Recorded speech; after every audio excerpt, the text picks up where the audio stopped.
Bonsoir à toutes, bonsoir à tous, bienvenue sur Koji TV. Koji TV, la télé toujours plus proche des citoyens calédoniens, toujours plus proche de vous qui êtes derrière cet écran en cette soirée spéciale, une soirée spéciale fin du monde 2012.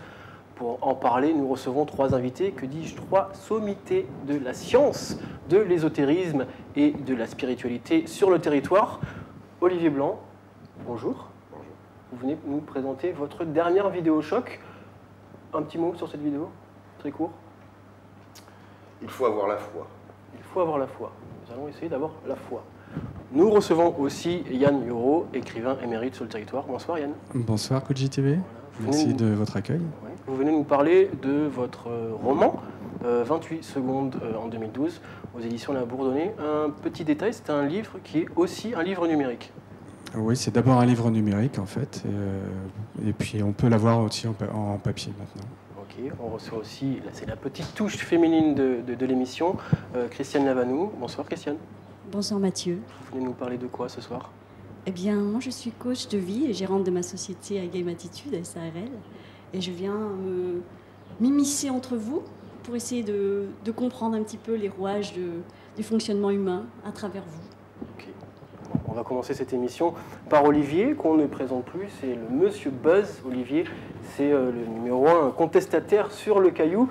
Olivier, on va parler donc de votre prochaine vidéo qui va sortir incessamment sous peu. Une vidéo choc. Alors, de quoi on va parler dans cette vidéo? Qu'est-ce qu'on va pouvoir découvrir? L'intérêt de cette vidéo, c'est de démontrer que l'univers, c'est comme un vaisseau spatial. Ça peut vous emmener très loin, dans de très bonnes conditions, mais encore faut-il comprendre comment il fonctionne.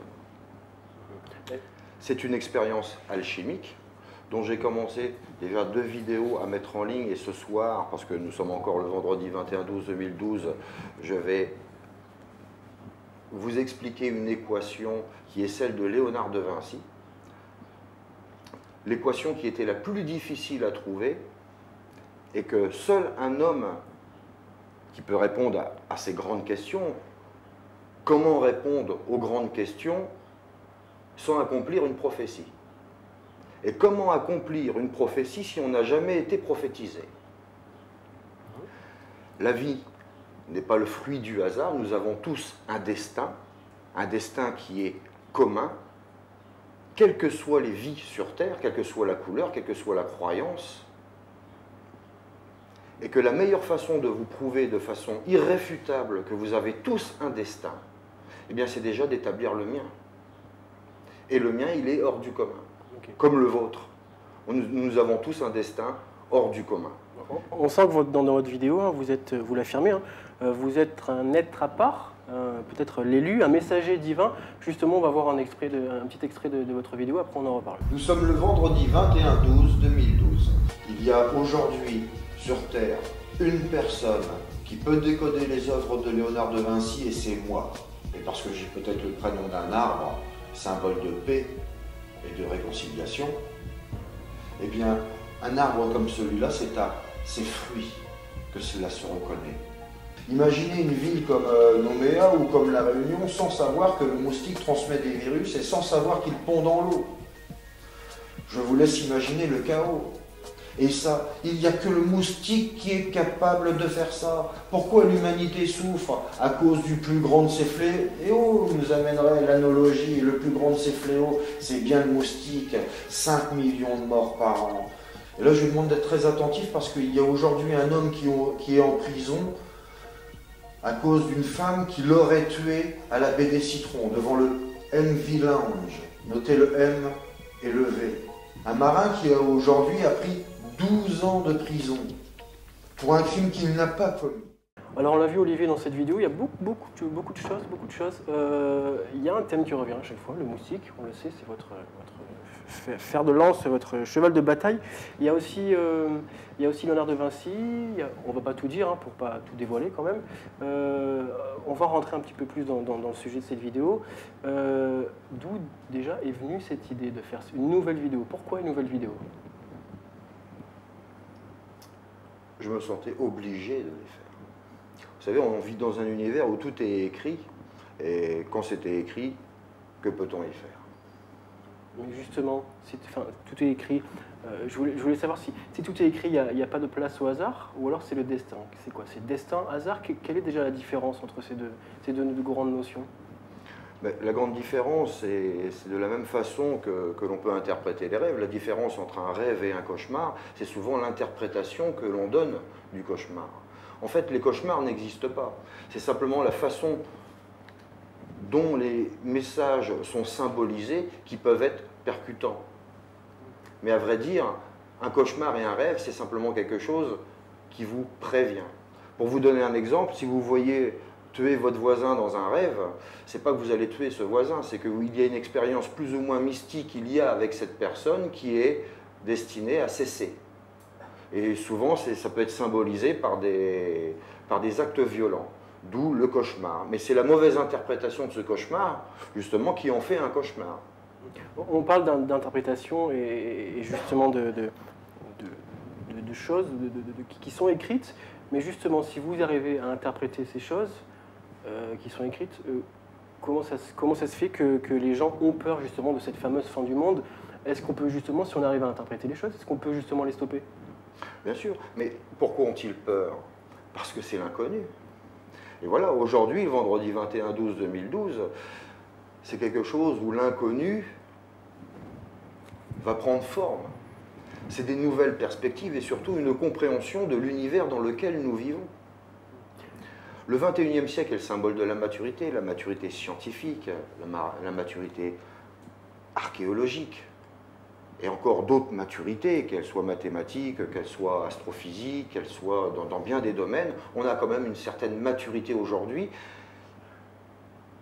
avec laquelle on peut établir, avec tous les éléments que nous avons, on peut dire qu'on a tous les éléments, tout ce qui nous manque, c'est l'histoire. On sait que le phénomène OVNI est quelque chose de récurrent dans les textes les plus anciens, qui est récurrent encore aujourd'hui, et que les gouvernements nous cachent ce phénomène, et heureusement. Il ne faut pas déclencher une hystérie collective. Donc l'humanité aujourd'hui a besoin d'être préparée afin de comprendre et de ne pas avoir peur et de ne pas aller dans l'inconnu. C'est l'accès à la compréhension, c'est le 3, l'accès à la vérité, la levée du voile, l'apocalypse, qui n'était pas associé à cataclysme. Apocalypse, ce n'est pas cataclysme. Apocalypse, c'est la levée du voile, c'est les verbes et les mots, l'accès à la compréhension. Donc il n'y a vraiment pas de quoi s'inquiéter. Okay. On sait justement par rapport à cette civilisation maya, beaucoup de choses sont dites. C'est la fin du monde, c'est la catastrophe, une météorite va nous tomber sur la tête. Quand on s'y penche de plus près, on voit qu'en fait tout simplement, c'est une civilisation qui marche par cycle. 4 cycles sont déjà passés, nous sommes dans le 5e. Il n'y a rien d'écrit après, mais si on s'y penche justement, on voit qu'à travers l'histoire, rien n'est écrit tout simplement. C'est parce que les conquistadors ont mis fin à cette civilisation. Comment vous expliquez que ce sont des schémas qui arrivent tout le temps? On sait que la religion est très présente dans vos vidéos. Ce serait Dieu qui planifie tout ça. On sait que c'est très biblique. Il tue justement pour qu'il ait rescapé. C'est un petit peu le schéma, la Genèse et le déluge. Comment vous expliquez qu'il y a toujours ce même schéma qui arrive, ce même schéma de peur, de fin d'un cycle, de fin d'un monde? Je te remercie vraiment de m'avoir posé cette question. Ça me fait plaisir. Oui.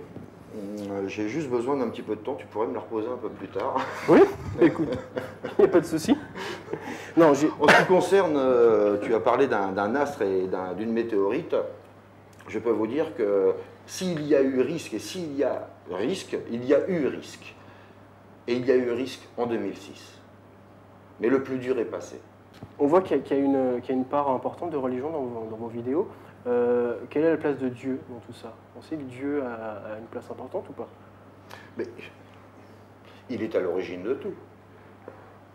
Aujourd'hui, le visage de Dieu, comme l'appellent certains astrophysiciens, c'est la limite de notre science, arriver à un mur où en fait derrière on ne sait pas. Aujourd'hui, ce qu'il faut pouvoir démontrer, c'est qu'avant la création de l'univers, il y a eu un univers intelligent, conceptuel, qui est passé à son expérience. Il y a bien un lien de cause à effet à tout, et rien n'arrive par hasard. Le hasard, c'est une invention de l'esprit.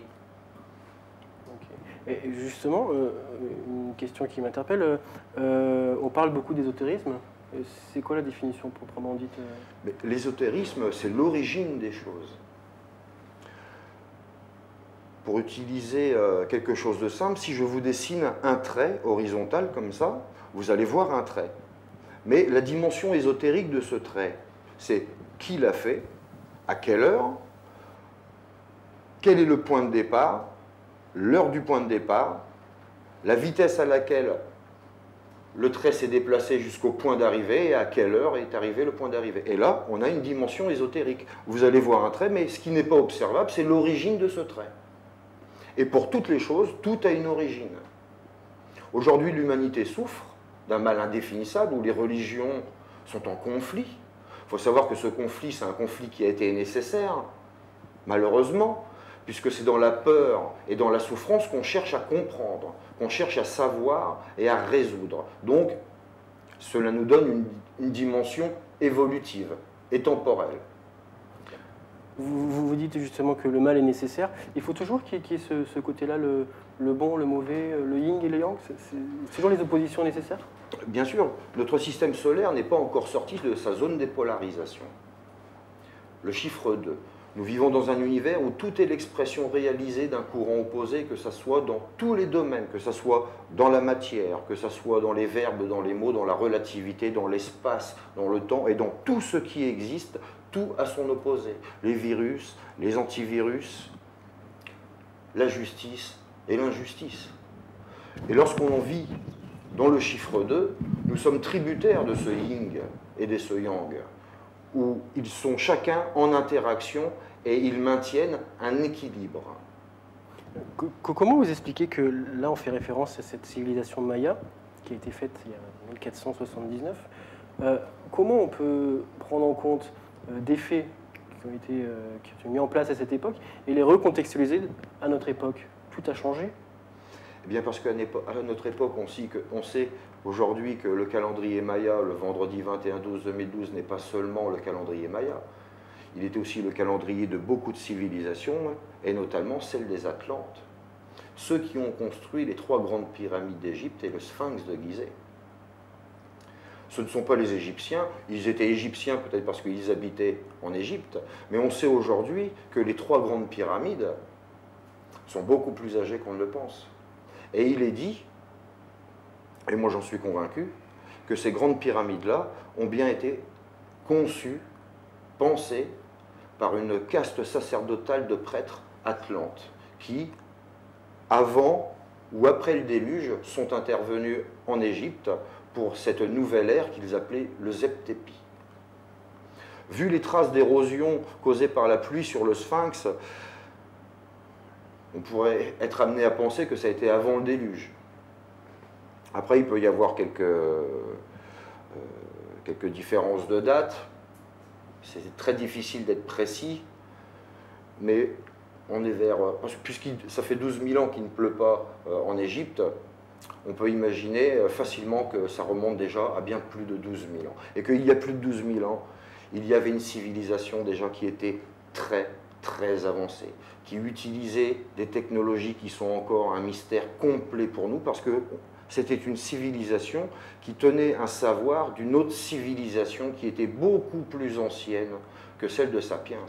C'est-à-dire que cette civilisation-là avait déjà une technologie, avait déjà une science et une ingénierie génétique, et qu'ils étaient capables de faire de beaucoup de choses, mais voilà, ils ont tous été dépassés par un fléau auquel ils n'avaient aucune expérience, et un fléau qui a décimé ces civilisations-là. On voit quand même qu'il y a un transfert des connaissances. Ça serait donc probablement, ce que la plupart des gens le disent, c'est donc juste la fin d'une ère, la fin d'un cycle. La fin d'un cycle, mais le phénomène trinitaire, c'est le bout du tunnel, c'est la fin de la galère. Si on doit avoir peur de quelque chose, on aurait dû avoir peur de ce qui s'est passé et de ce qui se passe encore là. Mais pour l'avenir, ce n'est pas le cas. Donc tout a été préparé. On entame une nouvelle ère. Nous, on est dans l'ère du tout numérique. C'est une transition qui tombe très bien pour venir vers vous, Yann. Alors, on va le rappeler, vous êtes écrivain, écrivain notamment. Vous étiez médecin avant. J'étais dans le domaine médical. Ouais. J'étais dentiste, pour être exact. Okay. Qu'est-ce qui a fait qu'il y a eu la petite transition, le changement? C'est quoi qui vous a poussé à... C'est plus qu'une petite transition, c'est un gros bouleversement. Je ne vais pas rentrer dans les détails, mais bon, c'est comme Olivier en parlait tout à l'heure, je crois qu'il y a une sorte de destin, que chacun doit trouver un petit peu sa légende personnelle, comme disait aussi Paulo Coelho. Et donc voilà, j'ai été poussé un petit peu vers ça. Ça a toujours été quelque chose de particulier, l'écriture. C'est important justement dans la spiritualité, dans l'ésotérisme, de passer par l'écriture pour mettre sur papier. L'écriture, c'est un créneau qui est fondamental et qui reste. Hein. La parole, elle a beaucoup tendance à s'évaporer.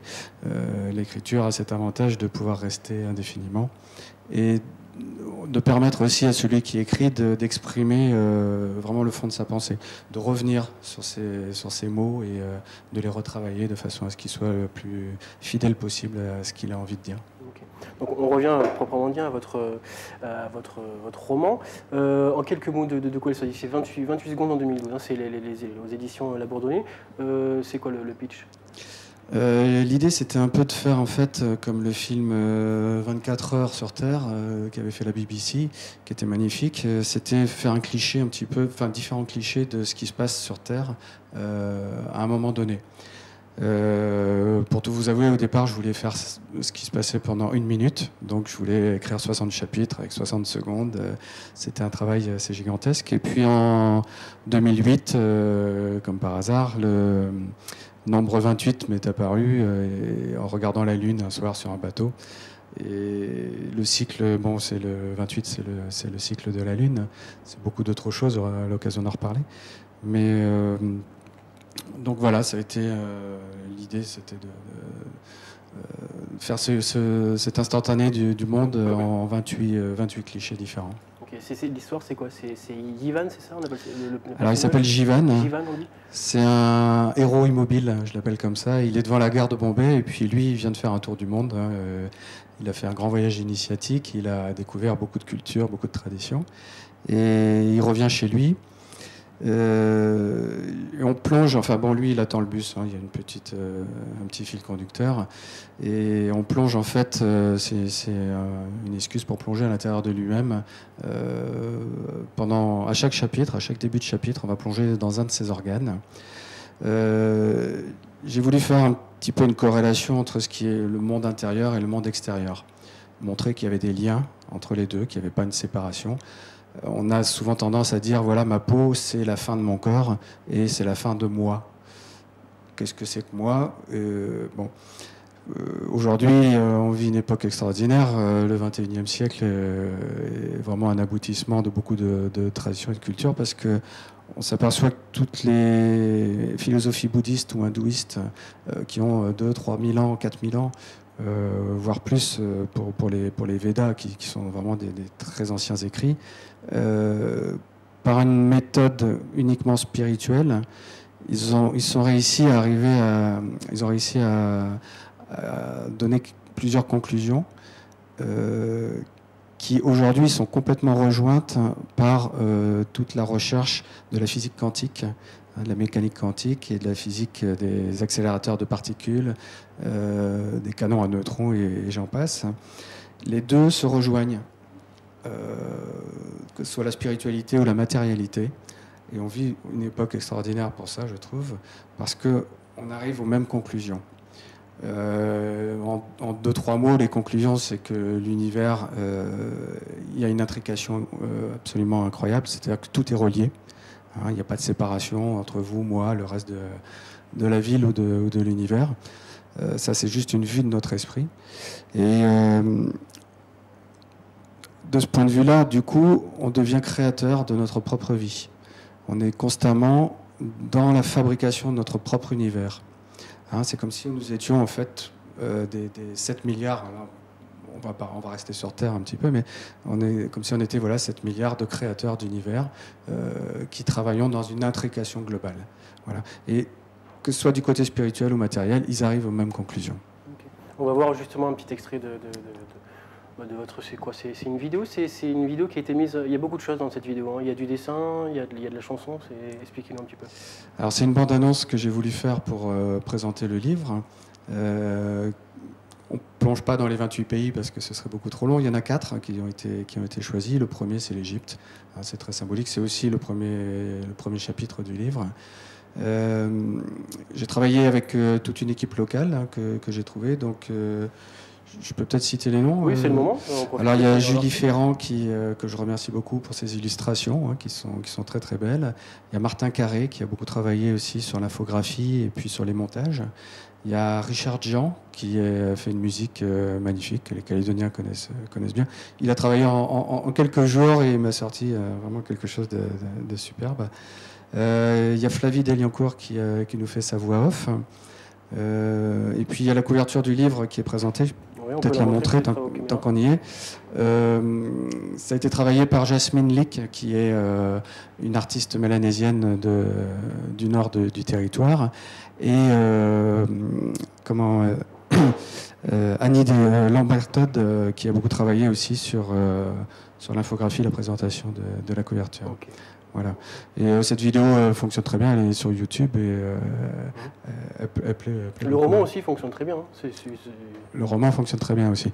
Alors on est dans l'actualité parce que le tome 1 est là depuis un an déjà, mais le tome 2 vient de sortir la semaine dernière, enfin il y a le 12-12-12, donc on est... voilà la couverture du tome 2, j'ai malheureusement pas le livre sous la main, mais voilà. Alors on est encore dans le symbole évidemment, la couverture rouge et solaire masculine dans le premier tome, couverture bleue, lunaire et féminine dans le deuxième. Et tout ça se rejoint dans un beau coffre qui est violet et qui est, comme Christiane va pouvoir nous en dire un peu plus tout à l'heure, la symbolique de cette alchimie du monde de l'univers. Okay, ben je vous propose de voir cette vidéo, on va voir un petit peu ce travail.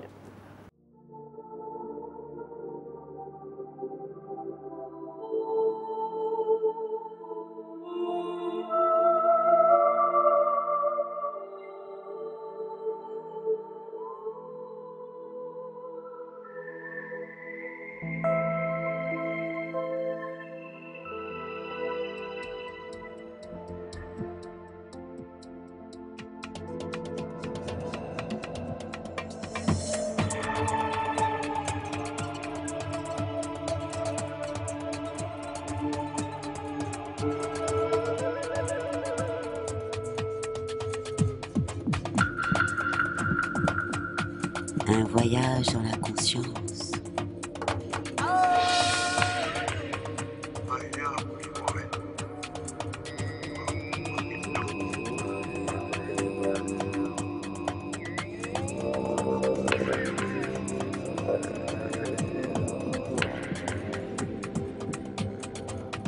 Une épopée moderne dans 28 pays.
Alors on a vu Yann, c'est un véritable voyage initiatique, hein, votre roman.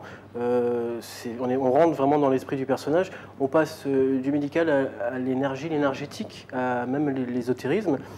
Justement, pour en revenir au thème de notre émission, 2012, la fin du monde, Est-ce que c'est justement pas ça le souci d'arriver à quantifier le rationnel des sciences dures avec justement de l'irrationnel, de la spiritualité?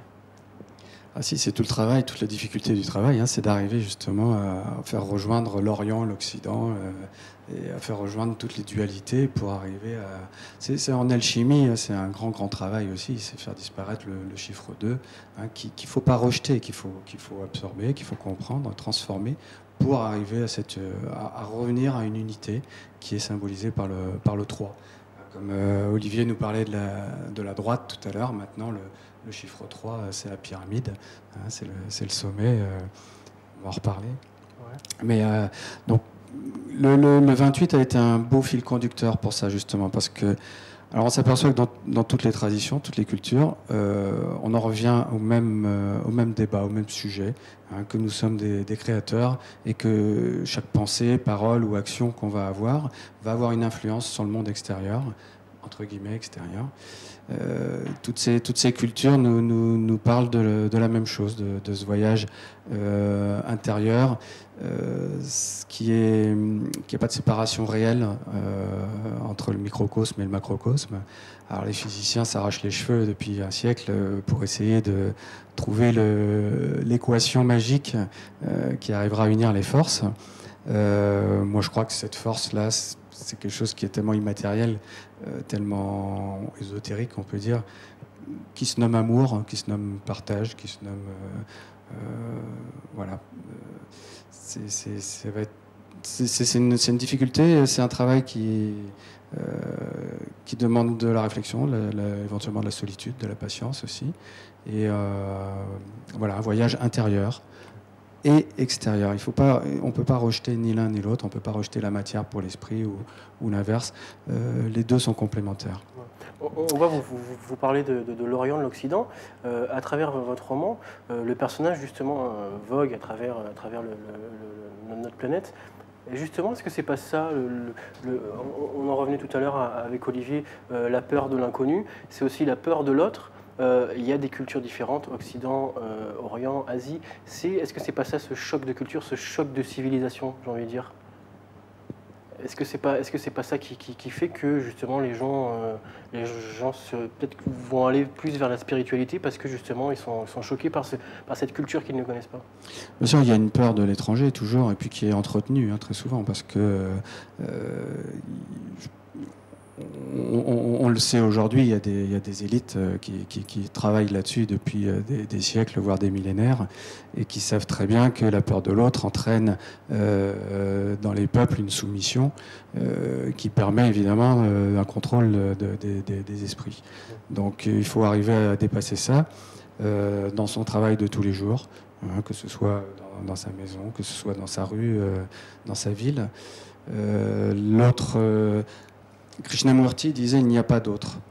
À partir de cette compréhension, on dépasse complètement la peur.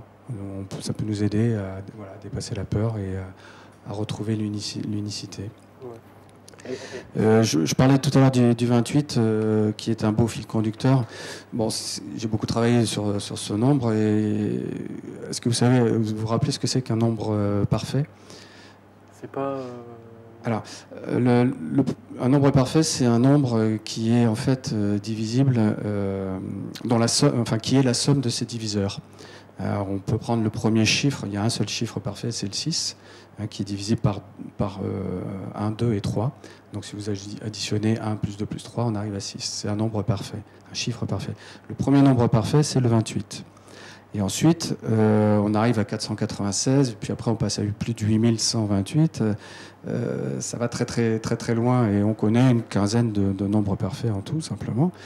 Et curieusement, la moitié des nombres de ces nombres parfaits se termine par un 28. Donc j'ai commencé à travailler là-dessus. Il se trouve aussi que c'est un nombre qui est la somme des 7 premiers chiffres, hein, de 1, 2, 3, 4, 5, 6, 7. Alors quand on connaît la symbolique du chiffre 7, on se dit que le 28 commence à avoir une sacrée puissance aussi. On dit que c'est le nombre triangulaire du 7. C'est aussi la somme des 5 premiers nombres premiers, qui sont divisibles eux que par eux-mêmes ou par le chiffre 1. 2, 3, 5, 7, 11. Donc, en mathématiques, déjà, c'est un nombre exceptionnel. Après, en physique, on revient à la physique quantique, on appelle ce nombre un nombre magique. C'est les termes physiciens qui disent c'est un nombre magique, parce que quand il représente le nombre de neutrons ou de protons d'un atome, il donne à cet élément une stabilité extraordinaire. Par exemple, si on prend le calcium 48, qui a 28 neutrons, il peut vivre 3000 fois l'âge de l'univers. Il y a une stabilité qui est complètement... Alors après, on rentre dans le corps humain de Jivan, dans le corps humain global. On a 28 os dans le crâne, on a 28 os dans une main, on a 28 phalanges, enfin 14 lunaires, 14 solaires sur les deux mains. On a 28 vertèbres dans la colonne vertébrale qui entoure l'os sacré, le sacrum. On a maintenant de plus en plus 28 dents dans la bouche, parce qu'on enlève les dents de sagesse. On a 644 muscles, ça nous fait 23 fois 28 muscles dans le corps humain. Christiane va nous en parler tout à l'heure. On a 7 chakras dans le corps humain, mais qui ont 4 polarités. Voilà, ça rejoint ce que... c'est 7 chakras fois 4 polarités. On a 28 rayons qui se retrouvent. Alors c'est un nombre lunaire, c'est un nombre solaire également. On le retrouve dans beaucoup de traditions de calendrier. On parle beaucoup du calendrier maya aujourd'hui, évidemment. Il faut savoir que le calendrier maya travaillait sur le 13 et sur le 28. Il y avait 13 mois de 28 lunes par année. On le retrouve aussi dans le livre d'Enoch, qui avait 364 jours dans l'année. C'est aussi, si on part sur la religion, le nombre de jours que Bouddha a médité sous son figuier avant d'atteindre l'illumination. Alors, il faut savoir que Bouddha Gautama était le 28e Bouddha. Alors, en parlant de 28e personnage, il y a Khéops, qui était le 28e pharaon, à qui on a construit la plus grande pyramide, le plus grand monument extraordinaire, qui est pour la deuxième fois merveille du monde. La pyramide de Khéops a aussi, dans la galerie qui monte vers la chambre du roi, 28 mortaises. Ce sont des trous qui ont été faits sur les côtés. On n'explique pas trop la raison pourquoi il y a ces 28 mortaises. Alors peut-être que parce que Khéops était le 28e pharaon. La grande pyramide fait 280 coudées aussi de hauteur. C'est un chiffre qui revient je peux en parler pendant un bon bout de temps. C'est un chiffre qui revient constant. On a l'impression que la spiritualité, en fait, il faut être aussi... c'est pas littéraire, quoi. Il faut quand même être matheux, c'est très scientifique. C'est marrant qu'on retrouve ça, justement, quoi. Cette science dure dans cette science plus, je veux dire, ouverte. Oui, on parle beaucoup des anges aussi. Les anges, ils ont 2 ailes. Il y a une aile qui s'appelle la sagesse et l'autre, c'est l'amour. Pour avoir la sagesse, il faut avoir la connaissance. Pour avoir la connaissance, il faut avoir l'expérience. Donc je crois qu'effectivement, la spiritualité, c'est pas simplement s'asseoir et méditer, c'est aussi chercher. Parce qu'il y a beaucoup de traditions qui ont beaucoup travaillé déjà là-dessus. Donc il faut se servir des connaissances qui ont été fournies. Et ça demande effectivement un travail de recherche. On sait justement dans votre roman aussi qu'il y a un fait qui reste un peu en suspens. Ça se passe pendant l'éclipse annulaire du Soleil. Et est-ce que c'est quoi le symbole là-dedans? C'est pas le symbole de cette nature justement qui est là, qui est omniprésente et qui gronde? On le voit justement avec cette émission La fin du monde. Il y a beaucoup de catastrophes naturelles. Ce côté nature qui revient, la nature, elle reprend son droit, c'est ça? On revient à cette histoire de macrocosme et de microcosme. Dans la table d'émeraude d'Hermès Trismégiste, il est écrit que tout ce qui est en bas est aussi en haut. Tout ce qui est en haut est aussi en bas. Donc, ce qui est dans notre corps est un reflet de ce qui est à l'extérieur, dans l'univers. La physique quantique le prouve aujourd'hui. Le Dalai Lama, qui a écrit un livre qui s'appelle « Tout l'univers dans un atome », le montre très bien aussi. Il n'y a pas... Alors, on ne peut pas séparer l'astrologie et l'astronomie pour moi. Toutes ces dualités sont néfastes en fin de compte.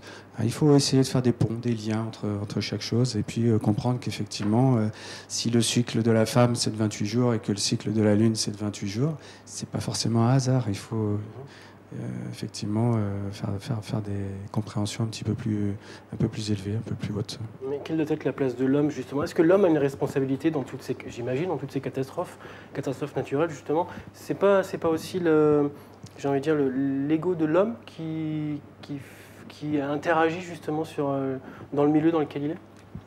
Oui, évidemment, l'univers, à partir du moment où on est créateur, il faut arriver à soulever les voiles et à reprendre un petit peu les rênes de sa vie. On est souvent effectivement dans l'ego et la peur. Alors, ce sont deux notions qu'il ne faut pas rejeter, encore une fois. Ce sont deux notions qui nous ont permis, après des millions d'années d'évolution, d'arriver à ce qu'on est aujourd'hui, c'est-à-dire des êtres qui peuvent vivre sur la Terre dans n'importe quel climat, dans n'importe quelle situation. Ça nous a beaucoup aidé pour la survie. Maintenant, notre cerveau est quasiment comme un ordinateur. C'est-à-dire qu'on lui met des logiciels pendant l'enfance, pendant les vies antérieures, si on y croit. Mais ces logiciels-là, ils ont besoin de mise à jour. Parce que, comme un ordinateur, il y a une évolution qu'on ne peut pas arrêter. Et donc, ces mises à jour-là font que l'ego qui nous a servi pendant un moment à survivre, ou la peur du lion dans la savane, elle n'est plus trop présente aujourd'hui, elle n'a pas matière à continuer. Donc, il faut arriver à dépasser ça et à comprendre que, effectivement, j'aime bien cette image, nous sommes comme dans un train. Alors, on est passager d'un train, on regarde le paysage qui défile le long de sa fenêtre, et voilà, on regarde sa vie défiler constamment. D'accord ? On peut rester spectateur, comme ça, ou alors à un moment donné, on peut essayer de tirer sur le signal d'alarme, sortir du train, aller dans la locomotive, et dire « Ok, je vais prendre les rênes, et c'est moi qui vais décider consciemment de savoir où je vais aller, ce que je vais faire de ma vie, et du coup, les répercussions que je vais entraîner sur mon entourage. » La façon dont les retours vont arriver, qui vont être de plus en plus beaux. Il y a une magie, il ne faut pas avoir peur de tout ça, parce que c'est quelque chose de magnifique. Voilà. L'ego, on en a eu besoin. Maintenant, on peut arriver à le faire se taire. C'est Shiva qui marche sur le démon, je ne sais plus comment il s'appelle, qui est cet ego, en fait, qui est quelque chose qui... Voilà. Il nous a servi, on le garde. Christiane va très bien nous parler de tout ça. Et on dépasse pour arriver à quelque chose de beaucoup plus conscient et de beaucoup plus humain. Ouais. Justement, prendre sa vie en main, son ego, c'est un peu votre leitmotiv, Christiane. C'est un peu ce que vous tentez de faire auprès on dit quoi, auprès de vos patients? Non. Alors tout d'abord, je vais replacer les choses à leur juste valeur. Ouais. Moi, je me sens la Candide placée au sein de cette émission. Et loin de moi l'étiquette de sommité dans l'ésotérisme. Ouais. Je suis simplement coach de vie et mon défi, ça a été à travers les expériences multiples que j'ai pu avoir avec mes clients. C'est vrai que certains les appellent patients, moi je les appelle clients, ce sont des gens qui viennent vers moi, qui sont demandeurs. À travers eux, j'ai découvert qu'il y avait des problématiques qui mettaient en jeu leur vie et j'ai essayé de trouver un lien entre toutes ces diverses problématiques afin de créer cette unité vers laquelle tout le monde aspire, vers laquelle on aspire tous. Et je crois que le défi de créer cette société, c'était vraiment de réconcilier ces quatre pôles importants à mes yeux, c'est-à-dire aussi bien la vision, parce qu'une vie sans vision, c'est une vie qui n'a plus de sens, et la plupart des gens, lorsqu'ils ne trouvent plus de sens à leur vie, bien, ils sombrent dans la dépression, qui, loin de ce qu'on imagine, n'est pas une source d'obstacle, mais au contraire une zone de ressourcement. Et donc réconcilier ce phénomène de la vision à celui du profit, à ce développement personnel et à l'expansion locale et globale de chacun au sein de la société. Car je considère qu'on est chacun, avec mes mots à moi, un maillon de cette chaîne collective qui peut être une chaîne sociétale ou affective, familiale, professionnelle, sociale. Après, on peut aller global, universel, mondial.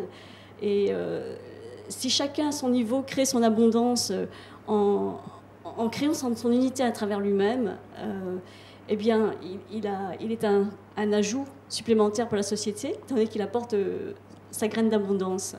Et l'abondance, elle est multiple, moi je dirais elle est quadriforme, elle a 4 aspects. C'est aussi une abondance d'idées. Lorsque quelqu'un est innovateur, et je suis en admiration devant Yann et Olivier, parce qu'ils ont un talent exceptionnel, un fil conducteur qui les mène, qui les fait traverser cette vie et qui après leur passage, laissera une trace profonde, parce que l'empreinte à laisser est aussi belle. Elle permet à d'autres d'évoluer aussi. Et donc, cette vision qu'ils ont, ça correspond à... J'ai moi-même perdu le fil de mon idée, du coup, je ne sais plus ce que je disais. Enfin, vous nous expliquez. Parce que ce que vous nous avez mis, qu'est-ce que ça représente? On voit qu'il y a 4 parties. Oui. Vous m'expliquez tout à l'heure qu'il y en avait 2 grandes, en fait, 2 principales, c'est ça? C'est-à-dire qu'en réalité, j'essayais de comprendre ce que c'était qu'un être humain. C'est quelqu'un qui a un rapport à la pensée, donc capable d'avoir des idées, d'avoir des concepts, d'être capable d'avoir une vision des choses, d'être un visionnaire. C'est quelqu'un qui est aussi capable d'agir, parce que si on a des visions et qu'on n'agit pas, ben ça nous mène à rien. C'est ça votre rôle, vous, c'est d'arriver à faire extérioriser, à s'exprimer justement la personne? Oui, et déjà en faire prendre conscience, parce que les gens qui viennent ne se rendent pas compte qu'ils ont ces 4... c'est un champ potentiel qu'on a et qu'on n'a pas forcément investi, parce que depuis la naissance, on peut avoir eu des modèles qui ne nous ont pas poussé à investir tel champ. Et je les appelle moi ces 4 champs-là. Et si on ne les a pas investis, eh ben on ne peut pas être au maximum de sa puissance. Imaginez un moteur qui aurait 4 bougies, et vous persisteriez à mettre que 2 bougies, forcément son rendement ne serait pas le même. Et un être humain, lorsqu'il est en possession de ces 4 atouts, donc le rapport à la pensée, à l'action, à l'émotionnel et au relationnel. C'est vos 4 axes de travail, hein, c'est ça? Les 4 axes de travail. Émotionnel, social, mental et physique. Oui, et puis on peut leur donner d'autres noms parce qu'ils sont multiformes. Il faut qu'il y ait justement une alchimie entre ces... Oui, parce qu'en général, la plupart des gens ont ces 4... ils sont en possession de ces champs potentiels, mais ils les ont cloisonnés. Un exemple tout simple, un mari peut très bien être père avec ses enfants, c'est ce que j'appelle la polarité père, mère, maman et papa. Un mari peut être père avec ses enfants, mère avec sa femme, maman avec sa maîtresse et papa avec son chien. Bon, il a les 4 aspects en lui, mais il les a cloisonnés. Il ne les répartit pas au sein d'une même action au moment où il agit. C'est-à-dire qu'il se départit de son potentiel à un moment donné. Eh bien, ce qui est intéressant, c'est de faire déjà que les personnes qui viennent me voir se connectent, prennent conscience de ce potentiel énorme qui est en elles, et qu'elles investissent ce champ-là, parce que parfois il y a des phénomènes de rejet, étant donné que moi je le lie au lien parental qu'on a eu. On dit souvent qu'on a eu 2 parents, moi je dis qu'on en a eu 4. Souvenez-vous, à une époque de la société, on appelait nos parents père, mère. Petit à petit, on les a appelés maman, papa. Il y a une dimension affective qui a été ajoutée. Et cette dimension affective fait que ça change, ça enrichit la relation. Et tout à l'heure, vous parliez de 2 parties. Effectivement, la gauche-droite peut représenter le masculin, c'est-à-dire l'être capable de réfléchir et d'agir, donc très masculin, très rationnel. Puis ici, ce côté plus ouvert au sensoriel, à l'émotionnel, au relationnel, donc plus ce que moi j'appelle l'enfant ou la femme. Quand on dit que la femme est l'avenir du monde, pour moi, c'est un être capable d'accueillir et de valider. Et si chacun d'entre nous développe ces 4 polarités en lui, il va avoir une palette d'outils incroyable à utiliser face à n'importe quel interlocuteur. Okay. Donc du coup, vous n'êtes pas que la touche féminine de l'émission, j'ai bien compris. Non, j'essaye d'être et masculine et féminine, et la touche, c'est vrai, tout à fait. Il n'y a pas de touche en fait. Il n'y a pas de touche. Voilà, on a sa propre personnalité, sa propre vision des choses et sa façon de voir et de mettre en place en fait. Tout à fait. Vous êtes venu aussi, je vois, avec le jeu du jeu, joli jeu de mots. De quoi il s'agit concrètement? C'est quoi? C'est le côté pratique de vos enseignements? Alors, oui, ça c'est une maquette, parce que la police est à revoir. Ce jeu correspond à un être humain qui s'ouvre donc comme un être humain et qui peut se déployer, comme on peut se déployer nous, en fonction de... Yann profite. Donc on peut se déployer en utilisant nos polarités, et imaginez que je sois uniquement comme ça, par rapport à vous qui avez la polarité, Oui. celle-ci, qui n'est pas la mienne. Quand je vais entrer en résonance avec vous, enfin, quand je vais entrer en interaction, il se peut qu'il y ait conflit. Parce que je n'aurai pas la polarité que vous avez, et je ne pourrai pas vous entendre, je ne pourrai pas vous comprendre, je serai complètement en opposition avec vous. Alors que si je l'ai développé, Là, on se comprend. là, on se comprend. On se comprend. Et tout va mieux. Si j'ai développé les 4, je peux comprendre n'importe qui. Ah oui. Eh oui, forcément. Donc si je ne développais que l'émotionnel, quelque part par rapport au rationnel, je vais être en porte-à-faux, je vais avoir un problème avec le profit, un problème avec la vision. C'est souvent relié à notre enfance. Vous savez, si vos parents ne vous ont pas laissé investir le champ de... Merci beaucoup. Un amour. Si les parents ne nous ont pas laissé investir un champ particulier parce qu'eux-mêmes étaient en problématique et n'avaient pas les mots pour le dire, eh bien nous on s'est mis en retrait et on a peut-être investi cette polarité-ci parce qu'en bas on prenait des coups. Alors on s'est dit restons là-haut, protégeons-nous et finalement la polarité qu'on a développée devient notre atout, une polarité d'excellence, mais si on n'utilise qu'elle, on n'est pas au maximum de notre potentiel et on peut rencontrer des conflits dans la vie parce que les autres n'ont pas forcément la polarité que nous avons développée. Okay. Alors dans les 4, c'est quand même intéressant. Okay. Donc du coup, pour éviter toute cette crise, toutes ces guerres, tous ces conflits, et peut-être cette fin du monde qui nous pend au nez, concrètement, il faut être ouvert aux autres, c'est ça? Non, ouvert à soi d'abord, soi. parce que c'est primordial, Ouais. c'est la première étape. Être ouvert à soi, pour pouvoir être ouvert à l'autre ensuite, et partager une vision et mettre en place une action. Tout ça, c'est dans la conférence et je voudrais aussi en profiter peut-être. Oui, vous faites des conférences, j'ai vu. Oui. Vous faisiez des... J'en ai fait une à Sydney, c'était vraiment un challenge d'expliciter ce qui nous traverse en anglais. Et je m'aperçois que ça marche très bien parce que les gens ont... En fin de compte, ce que j'offre, c'est juste des contenants. Et les gens, ils mettent ce qu'ils veulent dedans. Je n'offre pas un contenu. C'est un contenant de pensée, un contenant d'action, un contenant relationnel, social et un contenant sensoriel, émotionnel, intérieur, propre à soi. Après, chacun met ce qu'il veut dedans. Okay. C'est un miroir, en fait. Vous êtes un miroir de... Oui, quelque part, oui. Si je sollicite la personne en face en ouvrant mon tiroir et que je vois qu'elle a une résistance, je sais que dans son enfance, ça ne s'est pas forcément bien passé et que je vais l'aider à récupérer ce champ en établissant un pont, une passerelle, et on est toujours dans l'histoire des passerelles et des ponts avec le parent premier. Bon, c'est une vision personnelle de la chose et je respecte tout à fait les visions différentes parce qu'elles sont toutes enrichissantes. Chacun construit sa branche et moi, si j'ai pu créer mon feuillage, c'est en empruntant la branche d'un autre et peut-être que quelqu'un en montant sur ma branche va créer la sienne et c'est l'arbre de la vie. Et nous sommes tous porteur d'un bâton relais et que chacun cueille ce qui lui est profitable, quoi. Ouais. Un petit mot peut-être pour remercier les personnes qui ont œuvré avec moi. Parce que vous avez une société, vous m'avez dit aussi. Oui, la société Game Attitude SARL a été vraiment créée cette année. Et une talentueuse illustratrice qui est Aline Maury a créé ce que vous voyez là, qui est magnifique. Elle a mis en image le concept que j'avais créé la première fois, et c'est intéressant d'avoir sa vision des choses. Donc Aline Maury a créé l'illustration ainsi que la très très belle couverture du livre. Maintenant, à côté d'elle, il y a eu aussi Sylvie Coquillard qui a créé des poèmes pour illustrer ces différentes polarités, parce que chaque polarité, comme elle le dit très très bien, a sa musicalité, son essence, son vocabulaire. Et si vous voulez, moi, j'essaie de mettre les gens en résonance avec la polarité par la polarité qui leur convient le mieux, qui leur parle le plus. Et ça peut être une polarité musicale. À ce moment-là, il faut que je crée de la mélodie. Ça peut être une polarité intellectuelle. À ce moment-là, il faut que j'ai un concept très précis, très clair. Mais la personne peut très bien être dans l'action uniquement. Et donc, il lui faudra quelque chose d'autre, donc un jeu qu'elle pourra toucher. Et ça sera plus palpable pour elle, plus concret. Donc, Sylvie Coquillard a créé les poèmes, Guy Tinel, extraordinaire compagnon de route, a créé tout l'aspect sensoriel, parce qu'il a apporté par sa présence un regard sur le monde qui lui appartient, vous verrez pourquoi dans la vidéo. François Pénaud de Photex a créé tout le support, parce qu'il a fallu, je me suis entourée de personnes avec des capacités extraordinaires pour pour m'accompagner dans cette aventure formidable.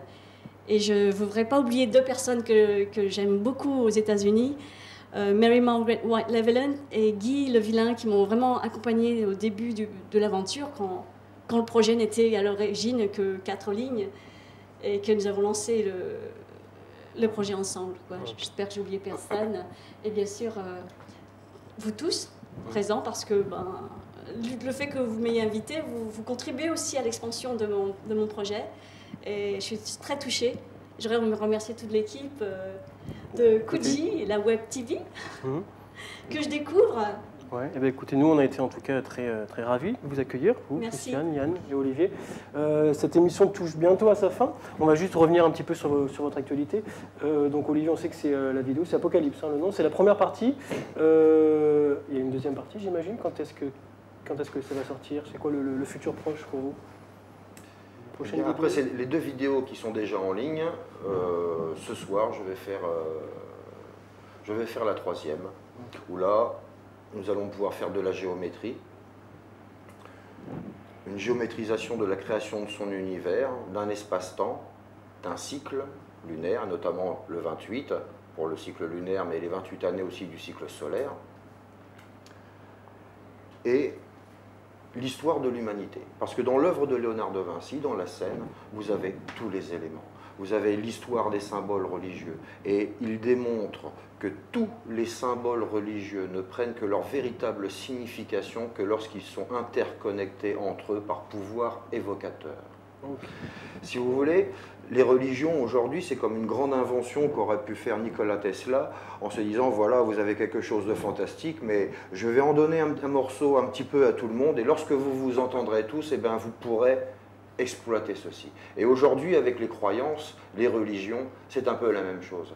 Personne n'a la vérité, tout le monde en a un morceau, et c'est grâce à toutes les religions qu'on va pouvoir faire des réformes, actualiser nos croyances, parce qu'aujourd'hui, nous sommes au XXIe siècle, nous sommes au symbole de la maturité, peinte par Léonard de Vinci comme Maturine, côté androgyne, et son étoile des alchimistes sur le ventre.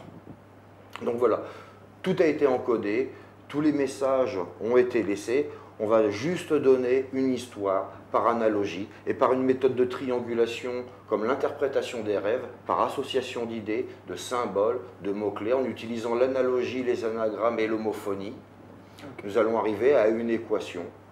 Encore beaucoup de choses à découvrir. Ben, nous sommes le vendredi 21/12/2012 et c'est aujourd'hui que les choses doivent démarrer. Ok, bon, ben, on attend cette vidéo avec impatience. Yann, on va rappeler on va peut-être montrer encore votre roman et l'affiche du 2e tome, 28 secondes en 2012, les éditions La Bourdonnais. On peut retrouver en papier et en numérique. Comment on fait pour l'avoir? Oui, on peut l'avoir, donc il est en numérique sur les éditions La Bourdonnais, sur Apple Store, sur Amazon, la Fnac. Il y a 200 librairies qui l'ont en numérique. Le tome 2, alors voilà, ils sont tous les deux sur Internet. On peut les avoir avec une grosse librairie en papier, avec une grosse librairie qui s'appelle lulu.com. Tous les sites, tous les liens sont sur mon site. Combien ça coûte? Pardon ? Combien il coûte ce roman? Alors en numérique, il est à 9,90 €. Et en papier, évidemment, il est plus cher. Il doit être à 25, 28 €. Alors c'est livré à domicile en une semaine, donc c'est Lulu, c'est assez extraordinaire pour les auteurs parce qu'il n'y a pas de stock. Ça vous permet effectivement de n'importe où dans le monde de commander un livre et de le recevoir chez vous par la poste en quelques jours. Okay. Il y a d'autres projets en cours, peut-être des idées juste avant, je voudrais juste remercier évidemment Benoît de la Bourdonnais qui est mon éditeur numérique je remercie beaucoup Benoît de m'avoir fait confiance. Je pense qu'on va bien marcher avec cette histoire. Et je voudrais remercier aussi beaucoup Sylvie Coquillard qui m'a aidé aussi pour les corrections sur la fin de mon ouvrage. Évidemment Christiane Navanou qui m'a fait l'honneur et le plaisir de faire le synopsis, la dernière de couverture du tome 2, qui est merveilleusement bien écrite.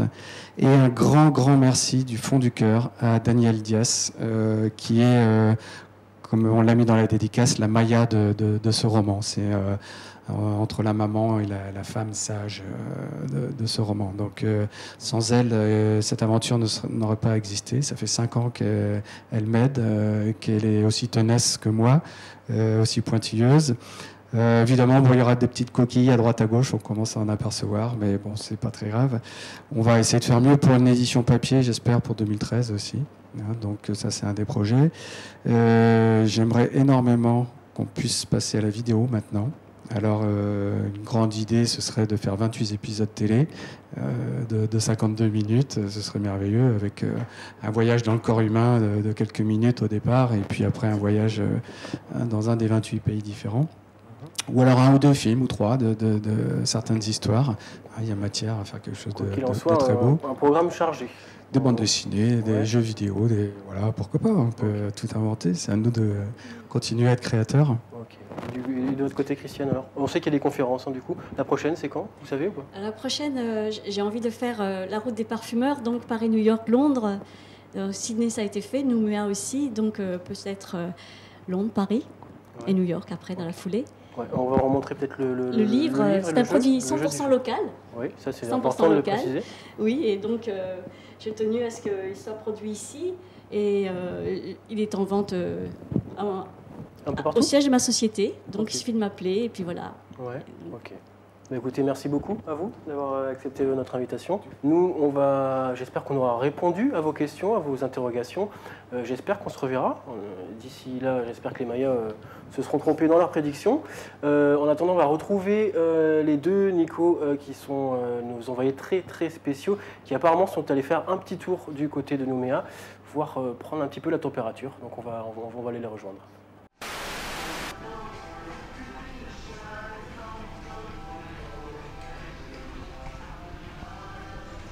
Monsieur Hein? Qu'est-ce que vous faites là? Bah vendredi là, le 21 c'est la fin du monde, alors moi vendredi c'est raviole, alors vous voyez, je pénaille plus sur les moyens quoi. Du coup on va essayer quand même de voir s'il y a quelqu'un disponible pour nous en dire un petit peu plus sur l'apocalypse quoi.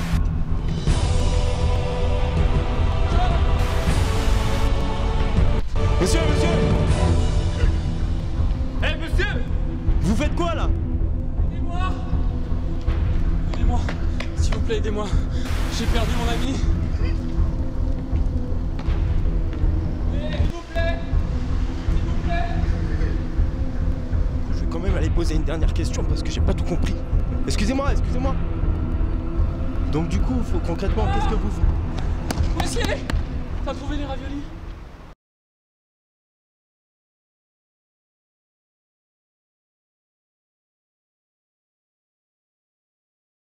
Oui, donc voilà, Edgar Arbulot, nous sommes donc à cet endroit où ces jeunes se sont cachés, le bunker, quoi. Ils ont décidé de parer cette prédilection maya et à eux seuls, 4 garçons, de repeupler la terre lorsqu'elle sera dépeuplée, c'est le cas de le dire.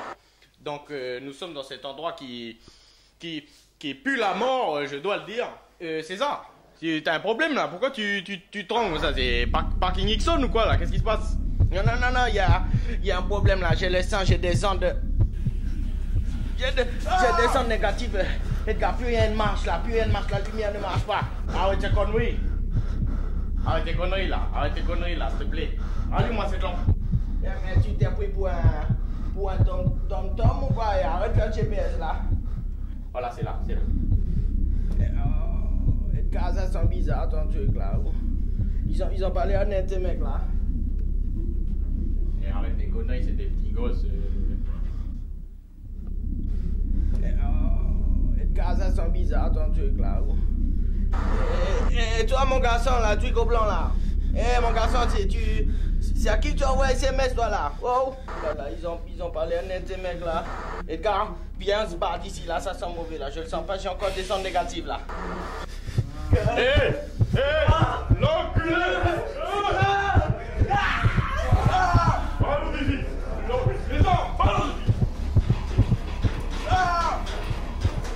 César!